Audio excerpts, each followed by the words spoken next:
chanter sa lame, mais qui aura sa peau à la fin.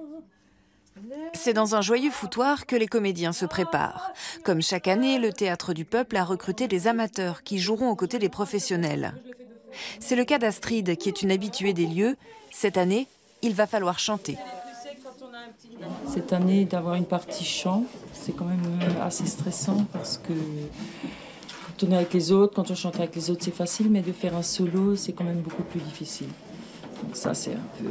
Voilà, c'est mon petit challenge de me dire tous les jours, est-ce que la voix est là, est-ce qu'elle va casser, est-ce que je suis enrouée, est-ce que je suis fatiguée. Pour cet anniversaire, Vincent Goethals, le directeur du festival, a choisi de mettre en scène l'opéra de Katsu, avec ses mendiants, ses prostituées et ses voyous qui se côtoient dans les bas-fonds de Soho. Du théâtre populaire qui colle parfaitement à l'esprit du lieu. C'est un lieu qui est chargé d'âme, d'histoire. C'est le premier théâtre décentralisé de France. C'est-à-dire qu'ils ont été, je dirais qu'il a presque été l'initiateur de cette pensée de Copeau, du Lin, qui ont dit arrêtons de faire du théâtre à Paris. Il faut que les régions aient du théâtre et que le peuple puisse avoir accès à ce théâtre. Et de la même façon, Brecht et Weill se sont dit arrêtons cet opéra bourgeois et faisons un opéra de Katsu et un opéra qui est adressé effectivement au peuple et où le peuple peut se retrouver et dans le propos et dans la musicalité.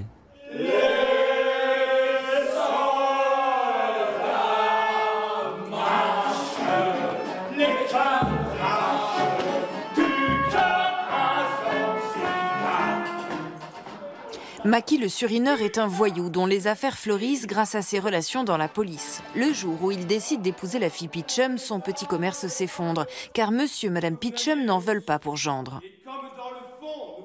Mais le clou du clou à Bussan, c'est cette scène qui s'ouvre à la fin du spectacle.